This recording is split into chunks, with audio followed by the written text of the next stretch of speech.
What's up, everybody? It's your host, Jaden, for Illini Daily. In today's formula, I'm going to be breaking down UConn. I'm going to be talking about their strengths, their weaknesses in coaching. I'm going to be talking about how Illinois can use these to their advantage. I'm not going to say the game plan that I possibly think Illinois is going to do. I think I'm going to do that throughout the week. Tomorrow, I'm going to be breaking down the players who I think are going to, are going to be the most focus on. There's some obvious ones like Reed Jr., the best center in their team, and Solo Ball, a really good guard for them. But I'm going to be breaking them down tomorrow. So the formula basically today is talking about, basically how excited I am for the Illini playing the UConn Huskies. They're a very well established basketball team in the recent years. Two-time champion with their coaches right now, and obviously it's going to be a very, very, very hard journey for the Illini. So let's just get into it. First things first, let's just talk about the strengths. The strengths of the UConn Huskies, they're very good at inside scoring. They do a good job of using teamwork, team-oriented offensive plays, even defensive plays. They do a lot of rotations and defensive sets where they're all communicating one.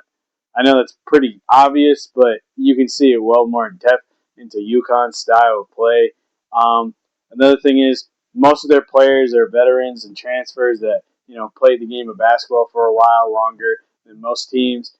Just like us, they have a lot of transfers, a lot of seniors, and they do a great job of being well known with their basketball IQ and their coaching with Dan Hurley.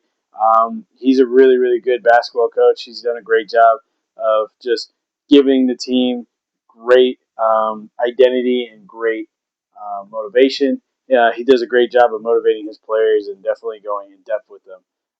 He's a great motivator. I definitely think he's one of the best coaches in the NCAA. He doesn't care about stats. He doesn't even care if his team turns the ball over a lot. He doesn't care about any of those issues. He's just more worried about how the team plays together and how the team's effort is. This is really well versed. You can see that in the Duke game. Even though that UConn didn't play the prettiest game, they did a great job of breaking Duke's insufficiencies and their problems, like being a younger team, not being as well coached. I'm not saying this the Duke coach is any worse than Dan Hurley. Dan Hurley's just been doing it a lot longer as of late, and he's been proving it more. And sadly, Caden Boozer made that critical mistake, and he didn't. I guess I'm not questioning his basketball IQ because he's a really good player, but he made a really minimal mistake that gave UConn a great steal to win the game. Another thing UConn's really good at, and I didn't have enough room. They're a really good defensive team.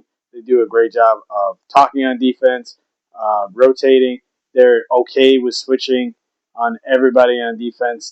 They minimize the mistakes on if it's a mismatch they switch back.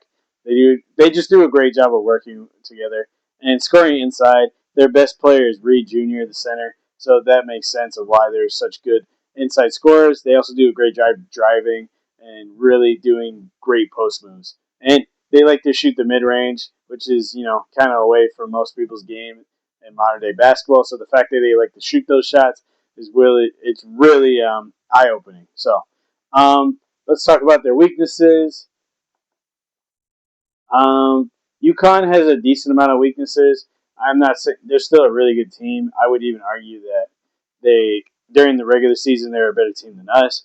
But just to give you guys a breakdown, their biggest weaknesses is definitely their inconsistencies in scoring. You saw that in the Duke game when Duke had a 19-point lead for the majority of the game. UConn really, really couldn't follow it up. If Duke didn't make a lot of mistakes in the second half, I feel like Duke would have won and we would have played them in this Final Four. But due to UConn's effort and not willing to be okay with the mistakes, really shows that even though they don't score on a consistent basis, is kind of like, okay, it doesn't matter. We're just going to keep shooting until it goes in. So another thing is they're not a great three-pointing team. Majority of their players have not really good three-point percentage. I think they only have one player that's over 40%. Other than that, everybody else is under 38.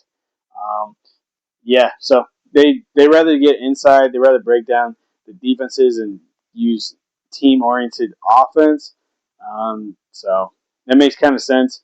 since they're such a team-oriented team, they don't have a lot of crazy NBA prospects or players that I would really consider themselves to be like a true NBA star.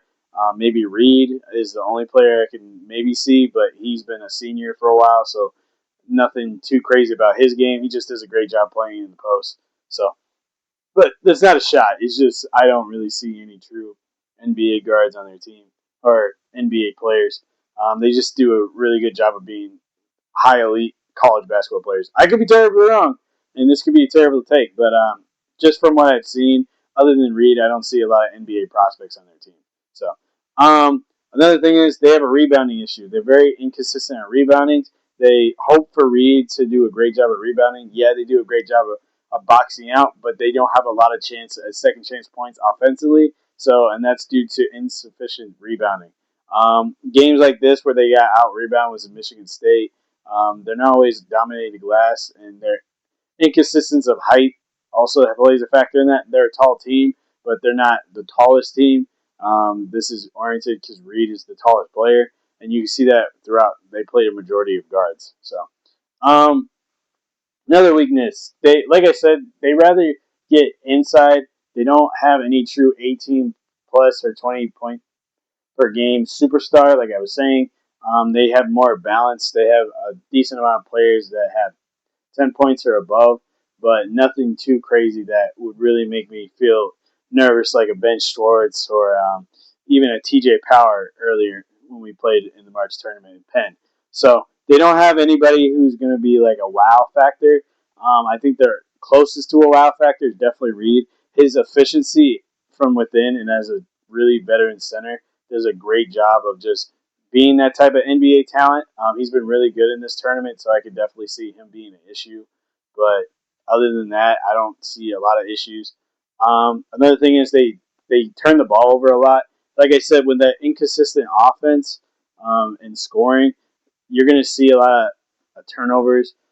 That's kind of prominent with their team. They're more of effort guys. I'm not saying they have amazing offensive sets created by Dan Hurley, but I think that's going to also be their downfall. They don't have enough people who can kind of work outside the box, so it's kind of going to give them some issues with with the switch defense that we can possibly do with them.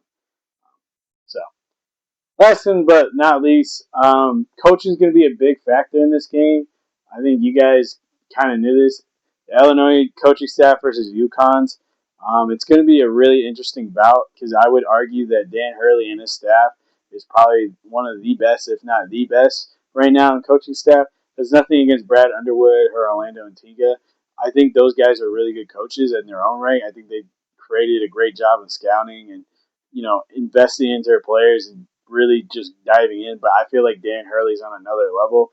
Um, and it's prominent. He's been here in the Final Four and the championships in the past 10 years a couple of times. So it's going to be a really struggle. I feel like we could be really, really good against this team. Right now, we're favorited, which is crazy.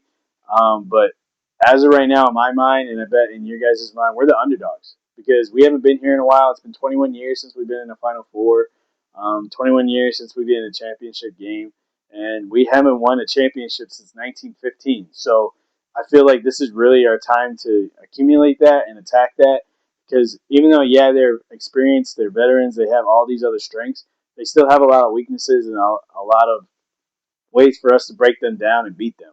So, and I feel our coaching staff is really good at that. I feel like they did that with Iowa. I feel like they did that with VCU. I feel like they did that with, Houston. Just really great games where I feel like the opponent were just as good, if not better than us, like Houston. This is going to be a great way for us to really show that we can beat this team, even though they're at the highest level. So I'm very, very excited for this game. I know you guys are too, but we have to wait till Saturday, which kind of stinks. But you know what? It's fine because the opportunity is there, and I feel like we have a really good opportunity to beat this team and be the best team that we can be. So hope you guys enjoyed today's episode. I know it was a little, not enthusiastic, but I had to really just, break down and tell you guys all the stats. I'm really hoping that I'm going to look at the players throughout the tournament and tell you guys which one's going to be the most dangerous and definitely break that down tomorrow. So hope you guys enjoyed today's episode. I appreciate you guys, and I'll see you